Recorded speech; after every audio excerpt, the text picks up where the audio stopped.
नमस्कार. श्री स्वामी समर्थ. आजच्या व्हिडिओमध्ये तुमचं सर्वांचं स्वागत आहे. आपण नेहमीच भक्तिपूर्ण आणि पूजा तसेच आपल्याला उपयोगी पडणारे व्हिडिओ बघत असतो. आज आपण बघणार आहोत राजयोग येण्यासाठी उपाय. प्रत्येकाच्या आयुष्यात एक वेळ अशी येते की आपल्याला वाटते आपल्या नशिबात पैसा, सुख, यश, कीर्ती कधी येईल. जेव्हा ग्रहांची स्थिती अनुकूल असेल, मजबूत असेल आणि देवावर विश्वास असेल तेव्हा राजयोग येतोच. त्यासाठी आपल्या कामाबरोबरच देवावर श्रद्धा असावी लागते. चला आपण आजच्या व्हिडिओमध्ये जाणून घेऊया राजयोग येण्यासाठी कोणते उपाय करावेत. लक्ष्मी देवी ही धनाची माता आहे. त्यामुळे दर शुक्रवारी माता लक्ष्मीची पूजा करा.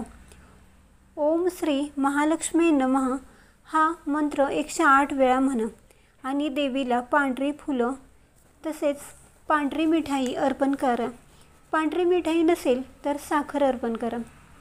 मंगळ ग्रह हा जमिनीचा अधिपती आहे. गुरुवार आणि मंगळवार या दिवशी दानधर्म करा. यामध्ये गूळ, चणे आणि पिवळे वस्त्र हे तुम्ही दान करू शकता. यामुळे नशिबाचे दरवाजे उघडतील आणि राजयोगाचे योग बलवान होतील. पितृदोष. तुमच्या घरामध्ये जर पितृदोष असेल, तुमचे पितृ तुमच्यावर नाराज असतील तर राजयोग थांबतो.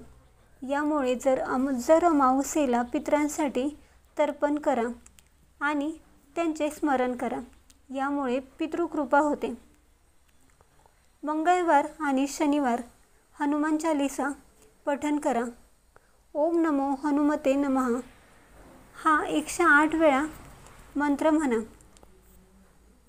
यामुळे देखील हनुमानाची कृपा आपल्यावर कायम राहते. घरात पूर्व किंवा उत्तर दिशेला श्रीयंत्र ठेवा. दर शुक्रवारी धूप, फूल अर्पण करा आणि तुपाचा दिवा लावा. तुमच्याकडे तूप नसेल तर तुम्ही तेलाचा दिवा देखील लावू शकता.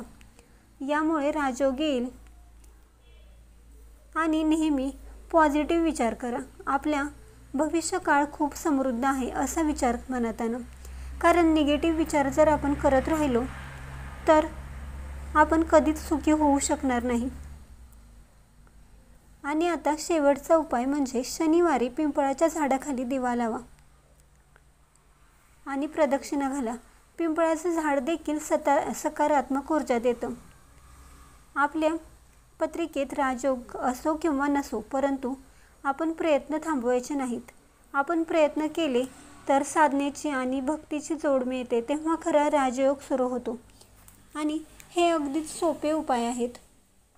तुम्ही या साध्या सोप्या उपायांमुळेच तुमच्या आयुष्यामध्ये राजयोग आणू शकता. राजयोग म्हणजे केवळ पैसा नाही तर कीर्ती, यश या सर्व गोष्टी आल्याच. तर तुम्ही यावरील उपायांपैकी कोणताही एक उपाय नक्की करून बघा. यामुळे तुमच्या नशिबाचे दरवाजे नक्की उघडतील. तुम्हाला ही माहिती कशी वाटली कमेंट्स करून नक्की सांगा. व्हिडिओ आवडला असेल तर लाईक करा, शेअर करा आणि असेच धार्मिक व्हिडिओ बघण्यासाठी आपल्या नित्यभक्ती या चॅनेलला सबस्क्राईब करायला विसरू नका.